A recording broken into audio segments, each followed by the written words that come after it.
নমস্কার বন্ধুরা, আমার ইচ্ছেগুলোতে স্বাগত জানাই। এখন আমি পাঠ করব কথাশিল্পী শরৎচন্দ্র চট্টোপাধ্যায়ের লেখা গল্প বিন্দুর ছেলের ষষ্ঠ পর্ব। অন্নপূর্ণা বলিলেন, রাগ নিশ্চয়ই করবেন, কিন্তু আমি বললে আমার আর মুখ দেখবেন না। হাজার হই আমরা পর, ওরা ভাই বোন, সেটা দেখিস না কেন?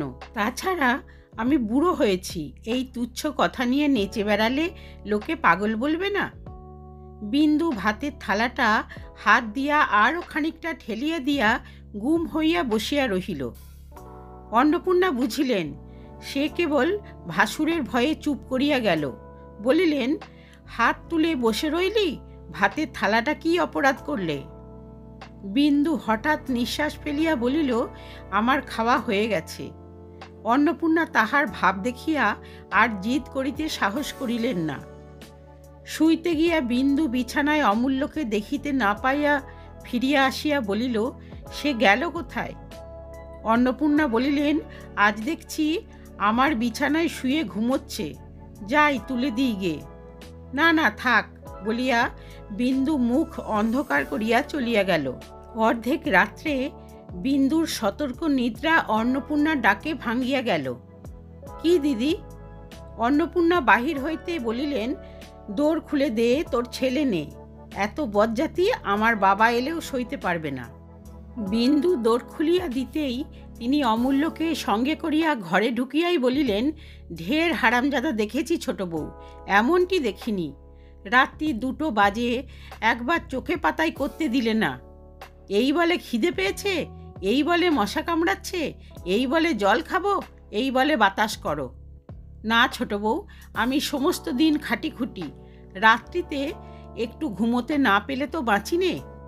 বিন্দু হাসিয়া হাত বাড়াইতেই অমূল্য তাহার ক্রোড়ের ভিতর গিয়া ঢুকিল এবং বুকের উপর মুখ রাখিয়া 1 মিনিটের মধ্যে ঘুমাইয়া পড়িল। মাধবদীকে বিছানা হইতে পরিহাস করিয়া কহিলেন, শখ মিটল বৌঠান? অন্নপূর্ণা বলিলেন, আমি শখ করিনি ভাই, উনি নিজে মারের ভয়ে ওখানে গিয়ে ঢুকেছিলেন। তবে আমারও শিক্ষা হলো বটে। আর কি ঘেন্নার কথা ঠাকুরপো, আমাকে বলে কি না তোমার কাছে শুতে লজ্জা করে। 3জনই হাসিয়া উঠিল। অন্নপূর্ণা বলিলেন, আর না, যা একটু ঘুমাই গে বলিয়া চলিয়া গেলেন। দিন 10 পরে বিন্দুর বাপমা তীর্থযাত্রার সংকল্প করিয়া মেয়েকে একবার দেখিবার জন্য পালকি পাঠাইয়া দিয়েছিলেন। বিন্দু বড় জায়ের অনুমতি লইয়া 2-3 দিনের জন্য অমূল্যকে লুকাইয়া বাপের বাড়ি যাইবার জন্য উদ্যোগ করিতেছিল। এমন সময় বই বগলে করিয়া স্কুলের জন্য প্রস্তুত হইয়া অমূল্য আসিয়া উপস্থিত হইল। অনতিপূর্বে সে বাহিরে পথের ধারে একটা পালকি দেখিয়া আসিয়াছিল। এখন হঠাৎ পায়ের দিকে নজর পড়িতেই সে থমকিয়া দাঁড়াইয়া পড়িয়া বলিল, পায়ে আলতা পড়েছ কেন ছোট মা? অন্নপূর্ণা উপস্থিত ছিলেন, হাসিয়া ফেলিলেন। বিন্দু বলিল, আজ পড়তে হয়। অমূল্য বারবার আপাদমস্তক নিরীক্ষণ করিয়া বলিল, গায়ে এত গয়না কেন?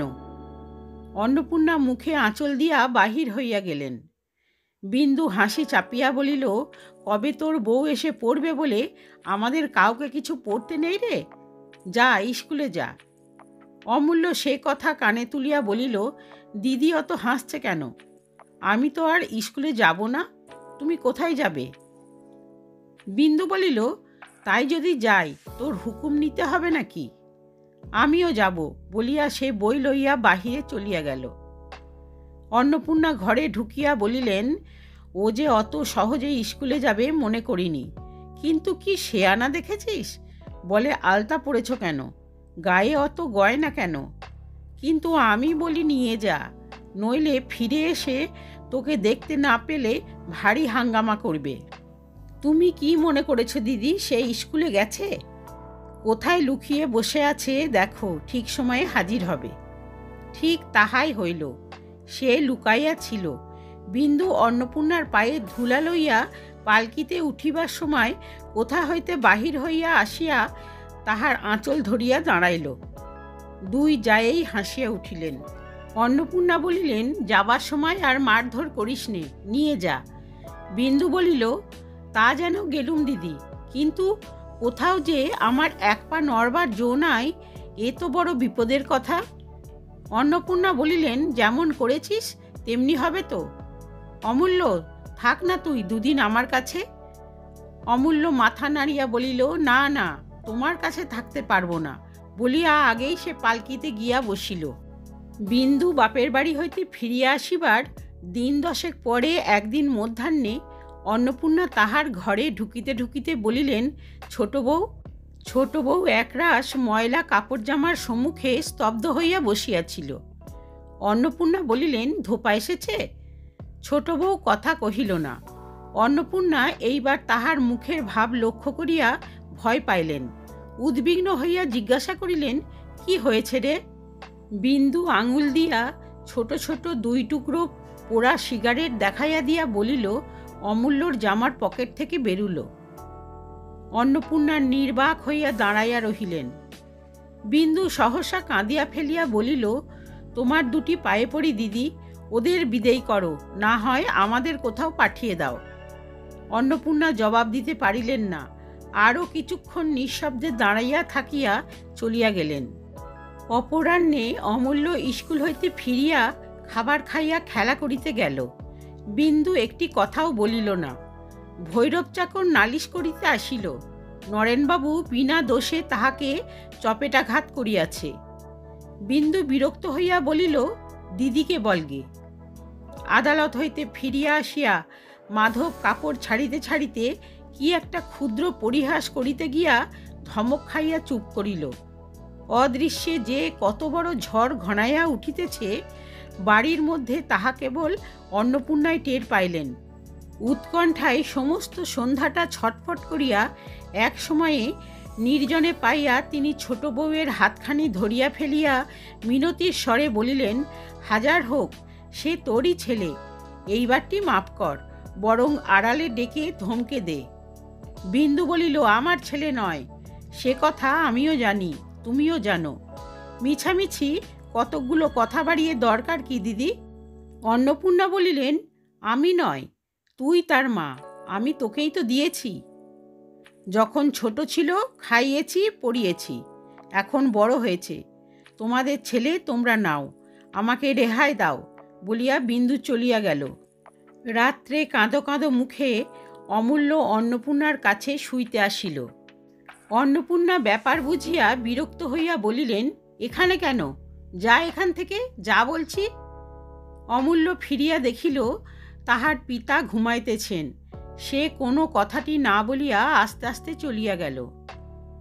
সকালবেলা কদম রান্নাঘরে এঁটো বাসন তুলিতে আসিয়া দেখিল বারান্দার এক কোণে কতকগুলো কাঠ ঘুঁটের ওপর অমূল্য পড়িয়া ঘুমাইতেছে।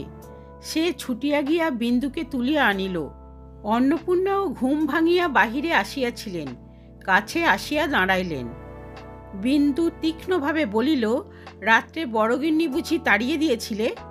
ও থাকলে ঘুমের ব্যাঘাত হয় না?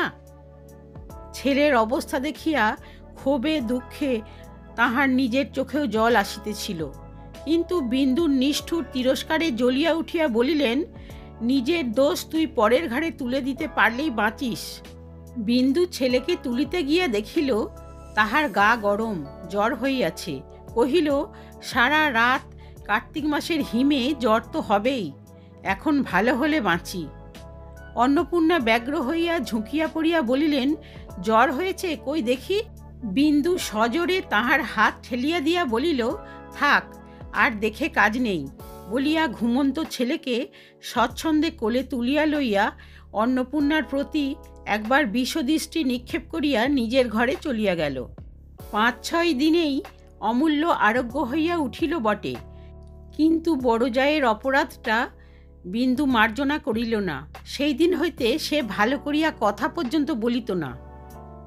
অন্নপূর্ণা মনে মনে সমস্তই বুঝিলেন, অথচ তিনিও মৌন হইয়া রহিলেন। সকলের সম্মুখে সমস্ত অপরাধ বিন্দু যে তাহারই উপর তুলিয়া দিয়াছে, এ অন্যায় তিনিও ভুলিতে পারিলেন না। এইটি একদিন কি একটা কথার পর তিনি এলোকেশীর কাছে বলিয়া ফেলিলেন, ওর জ্বর তো ছোট বউয়ের জন্যেই, ও যে মরেনি এই ওর ভাগ্যি। কথাটা এলোকেশী বিন্দুর গোচর করিতে লেশমাত্র বিলম্ব করিলেন না। বিন্দু মন দিয়া শুনিল, কিন্তু কথা কহিল না। সে যে শুনিয়াছে তাহাও এলোকেশী ভিন্ন আর কেহ জানিল না। বিন্দু বড়জয়ের সহিত একেবারে কথাবার্তা বন্ধ করিয়া দিল। কয়েকদিন হইতে নূতন বাটিতে জিনিসপত্র সরানো হইতেছিল। কাল সকালেই উঠিয়া যাইতে হইবে। যাদব ছেলেদের লইয়া সে বাড়িতে ছিলেন। মাধব মকদ্দমা উপলক্ষে অন্যত্র গিয়াছিলেন, তিনিও ছিলেন না। ইতিমধ্যে এ বাড়িতে এক বিষম কাণ্ড ঘটিল। সন্ধ্যার সময় মাস্টার পড়াইতে আসিয়াছিল। কি মনে করিয়া বিন্দু তাহাকে ডাকাইয়া পাঠাইল। বলিল, কাল থেকে ও বাড়িতে গিয়ে পড়াবেন। মাস্টার যে আজ্ঞা বলিয়া চলিয়া যাইতেছিল। বিন্দু প্রশ্ন করিল, আপনার ছাত্রটি আজকাল পড়ে কেমন? মাস্টার বলিল, লেখাপড়ায় সে বরাবরই ভালো, প্রতিবারেই তো প্রথম হয়। বিন্দু কহিল, তা হয়, কিন্তু আজকাল চুরুট খেতে শিখেছে যে। মাস্টার বিস্মিত হইয়া বলিল, চুরুট খেতে শিখেছে? পরক্ষণেই নিজেই বলল, আশ্চর্য নয়, ছেলেরা সমস্তই দেখাদেখি শেখে। কার দেখে শিখেছে? মাস্টার চুপ করিয়া রহিল। বিন্দু বলিল, ওর বাবাকে ও কথা জানাবেন। মাস্টার মাথা নাড়িয়া বলিল, এই দেখুন না, আজ 5-7 দিনের কথা, স্কুলের পথে এক উড়ে মালির বাগানে ঢুকে তার অসময়ের আম পেড়ে গাছ ভেঙে তাকে মারধর করে এক কাণ্ড করেছে। বিন্দু রুদ্ধ নিঃশ্বাসে বলিল, তারপর? উড়ে হেডমাস্টারকে বলে দেয়। তিনি 10 টাকা জরিমানা করিয়ে তাকে তা দিয়ে শান্ত করেছেন। বিন্দু বিশ্বাস করিতে পারিল না।